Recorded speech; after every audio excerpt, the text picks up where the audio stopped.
ಹೆಚ್ಚು ಕುಣಿಬೇಡ, ಸೌಂದರ್ಯ ಹಾಳಾಗಿದೆ. ಹೇಳಿದೆ ಹೆಚ್ಚು ಕುಣಿಬೇಡ, ಸೌಂದರ್ಯ ಹಾಳಾಗುತ್ತದೆ. ರಕ್ತವೇ ಬರ್ತಾ ಉಂಟಲ್ಲಿ. ರಕ್ತ ಅಲ್ಲ, ಅದು ಎಲೆ ಅಡಿಕೆ ತಿಂದದ್ದು. ಇಷ್ಟಿಷ್ಟು ತಿಂತಾಳೆ. ಅವಳದು ಬೇರೆ, ಅವಳದು ಬೇರೆ. ಇದನ್ನು ಎಂತ ಮಾಡುದಂತದ್ದು ತೆಂಗಿನ ಮರದ ಬುಡಕ್ಕೆ ಸುರಿ. ಶಿವ ಶಿವ 150 ಗಿಡ ಇಟ್ಟಿವೆ.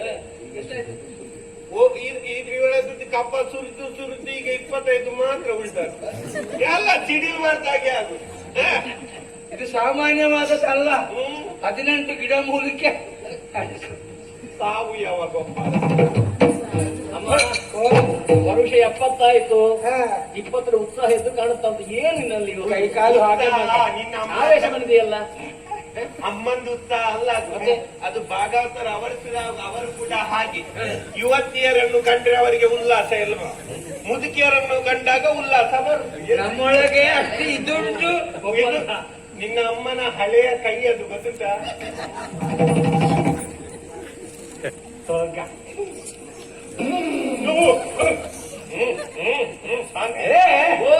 ಗಂಡಕ್ಕೆ ಅಲ್ಲಿ ಇಲ್ಲಿಯೇ ಇದ್ದೇನೆ ನಾನು. ನನಗೆ ನೀನು ಹೌದು ಅಲ್ವ ಅಂತ ಆಲೋಚನೆ ಮಾಡಿದ್ದು ಮಗ. ಹಾಗಿದಂತದಿಲ್ಲ, ಪಚ್ಚ ಸೀರೆ ಉಟ್ಟದಲ್ಲ, ಗಿಳಿ ಹಾಗೆ ಕಾಣ್ತೀವಿ ಮಗ. ಇದು ಈ ಬಂಗಾರ ಎಲ್ಲಿತ್ತು ಮಗ? ಅದು ಪೆಟ್ಟಿಗೆ ಒಳಗಿತ್ತು. ನನ್ನದೇ ಹಲತ್ತು. ನನಗೆ ನೆನಪ ಇಲ್ಲ ಮಗ. ಅದು ಒಳ್ಳೆ ಕಿವಿಯ ಬೆಂಡರೆ, ಒಳ್ಳೆ ಮಾಲೆ, ಒಳ್ಳೆ ಜಗಳ ಹಾಕಿದ್ದಿ. ಹೌದು, ಶೃಂಗಾರ ಮಾರಿ ಹೊರಟದ್ದು ಇವತ್ತು. ಎಲ್ಲಿಗೆ ಮಗ? ದೇವಸ್ಥಾನಕ್ಕೆ. ದೇವಸ್ಥಾನದಲ್ಲಿ ಹರಿಕಥಾ ಕಾಲಕ್ಷೇಪ, ಹೌದಾ? ಸತ್ಸಂಗ, ಭಜನೆ, ಧಾರ್ಮಿಕ ಪ್ರವಚನ ಕೇಳುವಂತ ಉತ್ಸಾಹ ನನಗೆ. ಹೌದಾ? ಹೌದು ಮಗ. ನಿನ್ನ ಮೇಲೆ ನನಗೆ ಬಹಳ ಪ್ರೀತಿ ಮಗ. ಹೌದಪ್ಪ. ಬೇರೆ ಮಕ್ಕಳಿದ್ದಾರ ನನಗೆ? ಒಬ್ಬಳೆ ಹೆಣ್ಣು ಮಗಳು. ನೀನು ದೇವಸ್ಥಾನಕ್ಕೆ ಹೋಗುದು ಹೋಗು. ಆದರೆ ಯಾವಾಗಲೂ ಮನೆಯೊಳಗೆ ಕುಳಿತುಕೊಂಡು ಎಂತದ್ದು ನಿನ್ನದು ಹಳೆಯ ಪುಸ್ತಕ ಓದುದು. ಎಷ್ಟು ಓದುತ್ತಿ ಮಗ? ಪುಸ್ತಕ ಓದಬಾರ್ದ? ಯಾವ ಪುಸ್ತಕ ಅದು? ಜ್ಞಾನ ವೃದ್ಧಿ ಆಗ್ತದೆಯಲ್ಲ. ಓದ್ಬೇಡ. ಪುರಾಣದಲ್ಲಿ ಯಾವ ಪ್ರಶ್ನೆ ಕೇಳು, ತಟ್ಟನೆ ಉತ್ತರ ಹೇಳ್ತಾಳೆ. ಹಾಗಲ್ಲ ಇಲಾತಿನಿ, ಜಾಸ್ತಿ ಓದಿದ್ರೆ ಓದಿ ಮಾನಸಿಕ ಆಗ್ತಾರೆ. ಹೌದಪ್ಪ. ಓದ್ಲಿ ಬೇಡ ಅಂತ ಹೇಳಿದೆಲ್ಲ. ಒಂದು ಕಾಲದಲ್ಲಿ ಮಗ ಈ ಊರಿನಲ್ಲಿ ವಿಲಾಸಿನಿ ಅಂದ್ರೆ ಪ್ರಸಿದ್ಧ ವೇಶ್ಯೆ ನಾನು. ಹೇಳಿಕೊಡೋದು ನಾಚಿಕೆ ಆಗುದಿಲ್ವಾ? ಪರಮ ಭಾಗ್ಯ. ನಾಚಿಕೆಂತದ್ದು? ನಾವು ಮಾಡುವ ಕೆಲಸದಲ್ಲಿ ನಮಗೆ ಅಭಿಮಾನ ಬೇಕು ಮಗ. ಕಾಯಕವೇ ಕೈಲಾಸ. ಇಲ್ಲಿ ಇಷ್ಟು ಮಂದಿ ಗಂಡಸರಿದ್ದಾರಲ್ಲ, ಎಲ್ಲರೂ ಇಲ್ಲಿಗೆ ಬಂದವರೇ.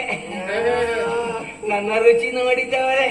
ನನ್ನ ಬಿಸಿ ಅಪ್ಪುಗೆ ಹೇಳಲಿಕ್ಕೆ ನಾಚಿಕೆ. ಹೇಳ್ಬೇಡ ಮಗ. ಹಾಗೆ ಓಣದಲ್ಲಿ ಒಳ್ಳೆ ಸಂಪಾದನೆ ಮಗ ನಾನು ಮಾಡಿದ್ದು. ಒಂದು ಎಲ್ಲಿ ಹೋಯ್ತು? ಅದು ಇರುವುದು. ನಾನು ಸಂಪಾದನೆ ಮಾಡಿದ್ದು ಆವತ್ತಿನದೇ ಆವತ್ತಿಗೆ, ಇವತ್ತಿಗೆ ಕಟ್ಟಿ ಇಡುವ ಲಕ್ಷಣ ಇರ್ಲಿಲ್ಲ. ಈಗ ನನಗೆ ಗೊತ್ತಾಗುತ್ತಾ ಉಂಟು. ನಾಳೆ ಮುಪ್ಪು ಬರ್ತಾರೆ ಮತ್ತೆ ಪ್ರಜ್ಞೆ ಬೇಕು. ಆ ಕಾಲಕ್ಕೆ ಇರ್ಲಿಲ್ಲ ಮಗ. ಈಗ ನೋಡು, ಕೈ ಕಾಲುಗಳು ಗಡಗಡ ನಡುಗುತ್ತಾ ಉಂಟು. ನಾನು ಹಿಡಿದ ಕೈ ಕಾಲು ಕೇಳುದಿಲ್ಲ. ಯಾರು ನನ್ನ ಹತ್ತಿರ ಬರುವುದು ಇಲ್ಲ. ಹೌದಪ್ಪ. ಜರೆಯ ಬಾಧೆ. ಹೌದು. ಖರ್ಚಿಗೆ ಏನುಂಟು ಮಗ? ಕೈ ಬಾಯಿಗೆ ಹೋಗ್ಬೇಕಲ್ಲ. ಹೌದು. ಏನು ಮಾಡೋಣ ಆಲೋಚನೆ ಮಾಡುವಾಗ ಒಂದು ಉಪಾಯ ಉಂಟು. ಏನು? ಮುದ್ದು ಚಿನ್ನ. ಯಾಕಂದ್ರೆ ಹೊಗಳ್ತಾ ಇದೀಯಾ? ಇದ್ದದ್ದು ಹೇಳಿದೆ ಹೊಗಳದೆ. ಮತ್ತೆ ನಾಳೆಯಿಂದ ಕೆಲಸ ಮಾಡ್ಬೇಕು. ಎಂತದ್ದಮ್ಮ ಇದು? ಬಾಗೆ ನನಗೆಲ್ಲ ಚಾಲನೆ ಮಾಡಿಸುವುದಿಲ್ಲ. ಅದೆಲ್ಲ ಯಾಕಾಗುದಿಲ್ಲ. ಎಂತದ್ದು? ದೇವಸ್ಥಾನಕ್ಕೆ ಹೋಗು ಮಗ. ಹೋಗುವಾಗ ಅಲ್ಲಿ ನನ್ನ ಆ ಪೆಟ್ಟಿಗೆಯಲ್ಲಿ ಬೆಳ್ಳಿಯ ಗೆಜ್ಜೆ ಉಂಟು. ಸಣ್ಣ ಹುಲಿಗೆಜ್ಜೆ. ಗೊತ್ತಾಯಿತು. ಜೀವನಕ್ಕೆ ಏನಾದ್ರು ಬೇಕಲ್ಲ, ಗೆಜ್ಜೆ ಮಾರಾಟ ಮಾಡಿ ಬರಲ್ಲ.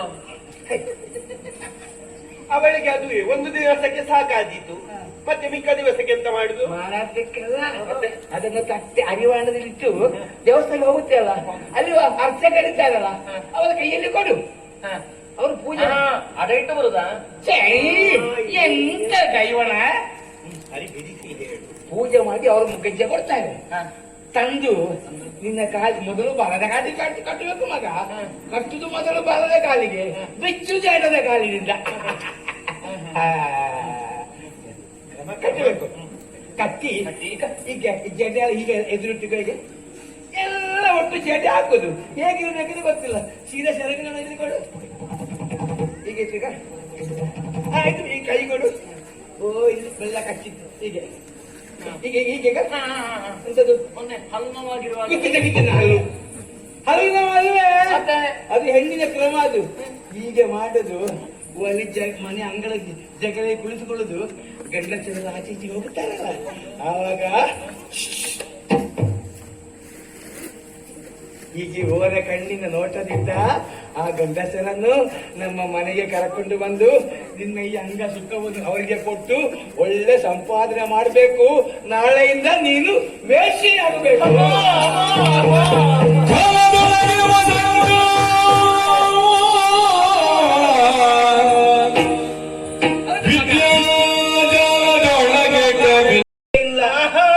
ನೆಟ್ಟರು ಬಂತು ಅಂತಾದ್ರೆ ಕೋಳಿಯನ್ನು ತರುವುದು, ಕತ್ತನ್ನು ಹಿಡಿಸುವುದು, ಪದಾರ್ಥ ಮಾಡಿ ಪಾಠಿಸುವುದು. ನಿನ್ನಲ್ಲಿ ಕೇಳಿದ್ದೆ ತಪ್ಪು ನಾನು. ಇದು ಕೂಡ ಹಾಗೆ. ಇವಳಲ್ಲಿ ಕೇಳುವುದಲ್ಲ, ನೀನು ಬೇಕಾದಂತಹ ಸಿದ್ಧತೆ ಮಾಡು. ಇದು ನಮ್ಮದಾದಂತಹ ಪುರದಲ್ಲಿ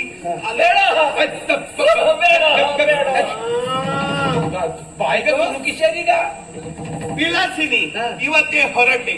ಅಲ್ಲಿ ಮಾರ್ಗದಲ್ಲಿ ಯಾರಾದ್ರೂ ಸುಂದರವಾದಂತಹ ಯುವಕರು ಬಂದರೆ, ಬೇಕಾದಷ್ಟು ಉಳ್ಳವರು, ಅವರನ್ನು ನೇರವಾಗಿ ನಾನು ಇಲ್ಲಿಗೆ ಕರೆದುಕೊಂಡು ಬರ್ತೇನೆ. ನೀನು ಅವಳನ್ನು ಎಲ್ಲಾ ಸಿದ್ಧತೆ ಮಾಡುವಂತ ಹೊಣೆಗಾರಿಕೆ ನಾನಿದ್ದೇನೆ. ಕೇಳಿದೆಯಲ್ಲ?